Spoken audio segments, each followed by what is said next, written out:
Okay, so today I'm going to explain the concept of the Overman. Now, what is the Overman, you might ask? It's a concept developed by Nietzsche to talk about an individual who has attained a godlike status compared to normal humans.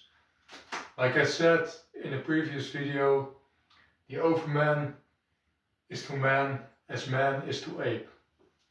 So his cognitive functions are much more developed, more deliberate, far more impactful in life. So these type of overmen can achieve a lot of things in life. Mostly power. So look at famous individuals: Friedrich Nietzsche, Bruce Lee, Julius Caesar, Napoleon Bonaparte. These people were all overmen. They developed a lot of power in life through their own knowledge, because knowledge is the only way to break through in the path to power and the application of it, of course.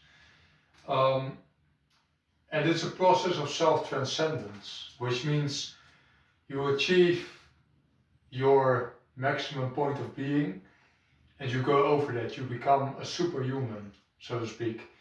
And I'm talking about, for example, the fat percentage of Bruce Lee, which was like 1% or less.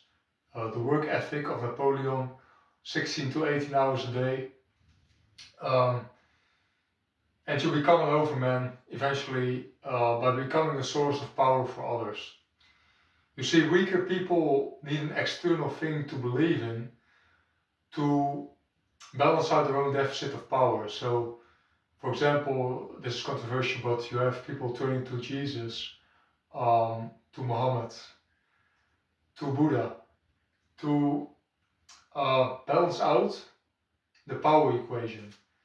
Because in their own life they have so little control over their lives and the lives of others that they need to balance it, or otherwise they become depressed.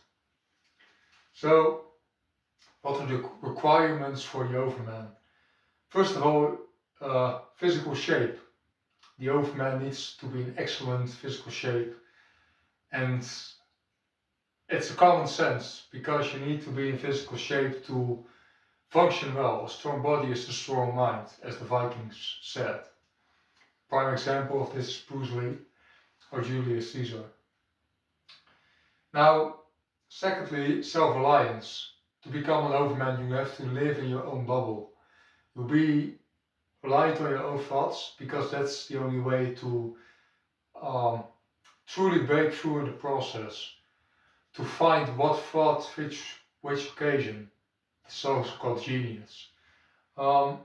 Critical thinking is much the same as self-reliance. You need to think for yourself and see the pros and cons of every move, of every situation. That's the only way to break through. Now, fourth thing, which is intertwined with the previous two things, knowledge increase. I can't stress how important knowledge is to become an overman, to attain divinity. You need to know first what you're doing in life and the effects of that. And you need to free yourself from the societal matrix. You need to increase your knowledge to become wise and to go further in the path of power. Now, what are the signs of someone who has become an overman? Now, like I said, fitness, income, overall success in life, intelligence, independence. Now, most overmen have a lot of knowledge, so they do biohacking. If they don't have a high IQ already, they attain it eventually. Like, I'm using Samax right now, which is a Russian liquid, which can increase synaptical connectivity in the brain. It's MRI factor. I think it's called BDNF, sorry I said it wrongly. BDNF, brain-derived neurobic factor, I think. It increases it like 1.4. So You can also notice it with work ethic. So a lot of people who are the Overman eventually enter the adoration stage, which, like I said, they become a source of power for others. And that's when they attain divinity. Others begin to worship them, either directly or indirectly. You can see this with President Trump currently. Some movies, or a movie which deals with the Overman, is a movie called Lucy. It's a tribute to a religion called Luciferianism, which can be both good and bad because Lucifer means light bringer, knowledge bringer. Knowledge is also equated with light. So Lucy is about a woman who's like close to here, between man and animal. A very primitive woman, enveloped in the senses, can think abstractly, really, and gets a drug inside her which develops her intelligence. Eventually, she becomes a god, and she leaves this earth and space-time continuum. Now, this is an interesting phenomenon.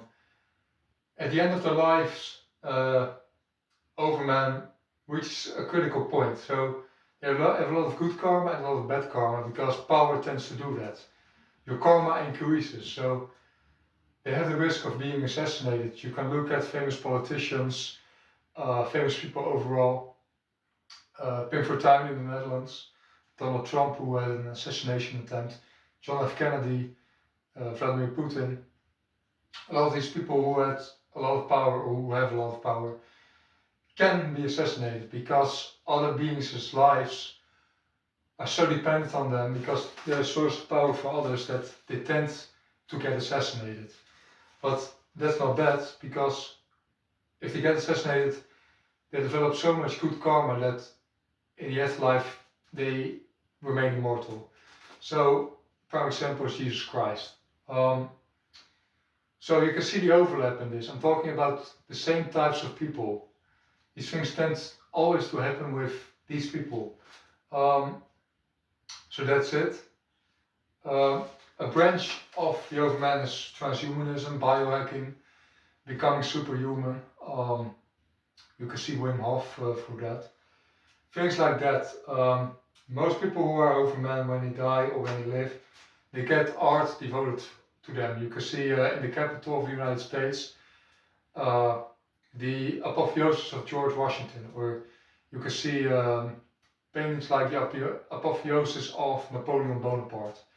So that's it for this subject. Have a great productive day, and that's the first concept explained. Bye.